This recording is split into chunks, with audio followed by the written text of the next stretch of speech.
Hey everyone, this is Radical bringing you my third commentary. This will be fought on the Jaime Gorge between me and Jaime. I am going to be commanding a Shogun 2 army, and my opponent will be commanding a Fall of the Samurai army. So you'll see how I go about defeating his Fall of the Samurai army. To start, my army consists of, it's a rush build, which is what I would typically bring to a Fall of the Samurai fight.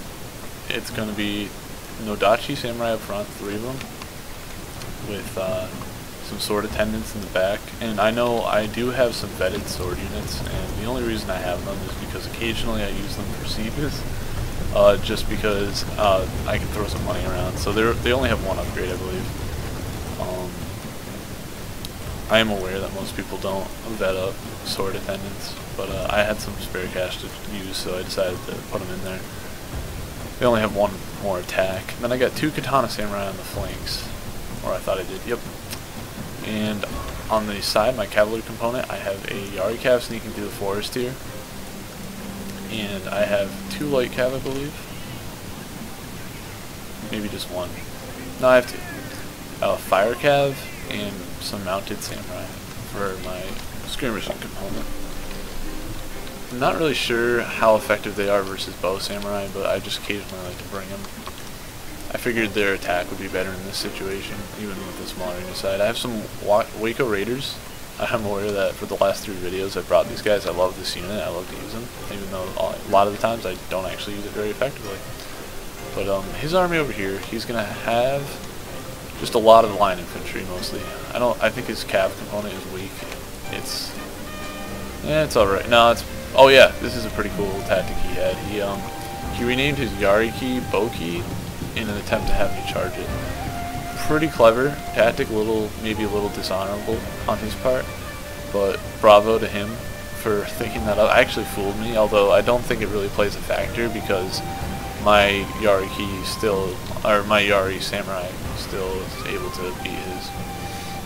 He has a saber cav and he has a carbine cav as well. His line infantry component is it consists of, I believe, a bunch of red bear, maybe a little, oh, and look at that. See, these are things I didn't even notice. He's got his infantry day marine renamed as a white tiger force. That's pretty funny.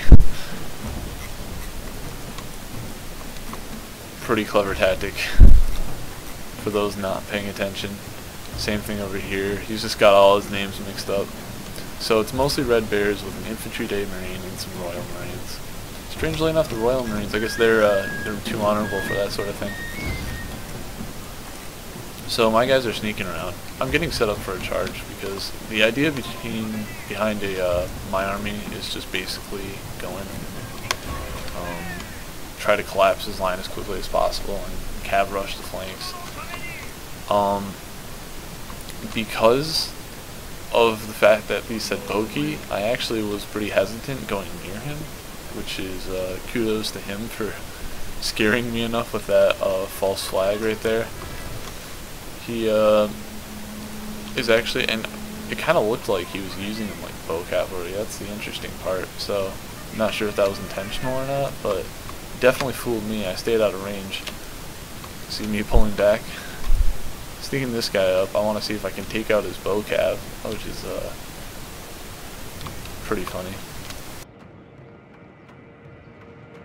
It turns into a little bit of a standoff for a while, just because I gotta find the right time to charge him.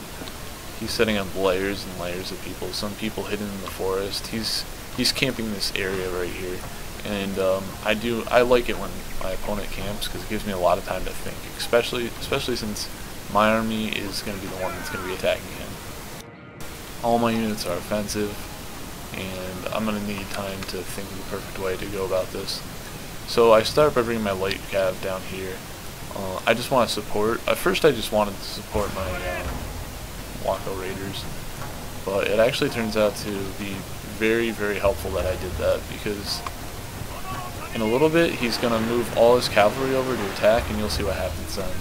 But I go in for an attack, he pulls his troops right up and gets shots on me.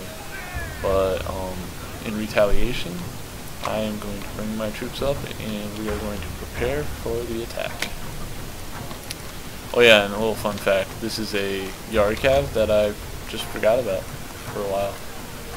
Like I said, I'm not the best player in this game. My general, I think he's a 10-star bronze right now, so I mean, I have made like 4 avatars though, so I guess combined I would be like a 8 or 7-star silver. He's gonna go in and get more shots on these guys. I'm not really paying attention to that right now. Even so, it's not really too much, not really my concern right now. So here he is bringing his entire cav component down, and this is perfect because these are light cav, so they're really just were meant for distraction. They're faster than all their combined cavalry, so I'm just going to be able to run away.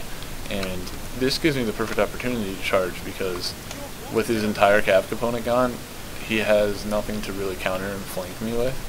And I really thought he would have seen this coming, but for all the deception he used, he fell straight into my trap. So I'm going to start charging, and I could have put the sword attendants up front, but I chose to put the Nodachi samurai up front. And the reason is because with the bonsai, I figured with the layers, it was going to be pretty rough on them morale. Just the layers and layers of follow the samurai troops. And keep in mind, I am pretty bad at microing, so you're going to see some major micro mistakes here.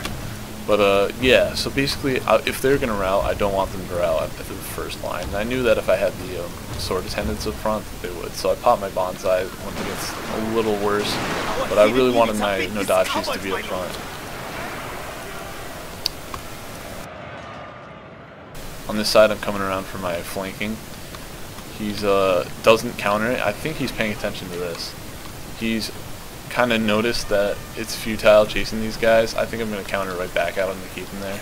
I see this and I'm like, uh-oh, this is going to be a problem. If those guys reach here, I'm pretty much done.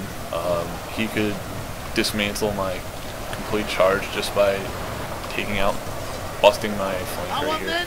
I charge my general in and gloriously. He likes to do this kind of stuff. He's a melee general and I use him like one. He has no fear. He doesn't mind getting shot at. We are trying to collapse his flank so we can wrap it up.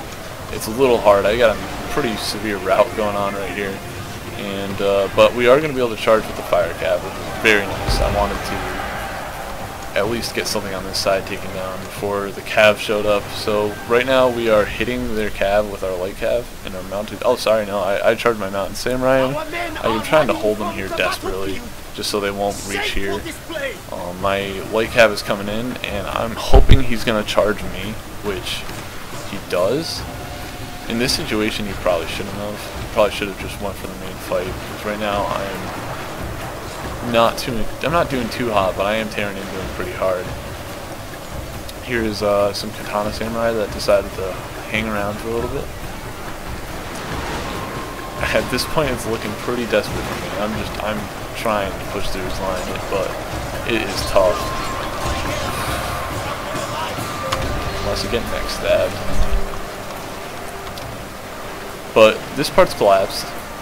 There's still a little contingent of forces over here that he's going to be able to clear me out of. But overall, I still have some fighting going on here, and it's with my Nodachi. They're going to be able to take this division out. But I got to get support from this unit that I forgot about desperately over on this side. Over on this side, it's really hard to see what's going on, but I just got a scattering of troops in here. Not too much, but I'm trying to... Oh, is that my Wicca Raiders? Yep, they finally showed up. And this is the effective use of them. I was able to sneak them in behind the line, and they saved the day. Look at this. Had these guys not been there, I would have been in trouble. These are Royal Marines, so it's very helpful that I was able to take these guys out. Over here, they've effectively taken out all my cav that I've thrown at them. I've thrown 2 light cav and a bow cav at them. But it's almost out of fate that these guys were not in the battle, because had I charged them in, they might have been gone. But had the way I left them there, I was able to charge them downhill right into them, and it's just going to be, well, when they do eventually charge, it's going to be like a lifesaver. Really weird how that worked out. The one unit over here I forgot about was very effective. It was almost like it was part of my strategy. No, it really wasn't. not a very excellent player. Like I said in the other video, I'm a decent player, but I make a lot of mistakes, especially when it's me commanding a line of troops across a large stretch. So just for some review, the battle's wrapping up. He's still got some, a little bit of a threat with his general unit, his general unit. But overall, he's finished. My weak Waka Raiders are coming down with my Katana Cav. So what he could have done to beat me, definitely shouldn't have paid attention to that light Cav. Light Cav dragged him, from a distance of here to all the way over here. All his cavalry was completely out of use. Had he had it there, he could have assisted. One of the major reasons I was able to win was because I collapsed this flank, and the only reason I was able to do that was with some of my cavalry.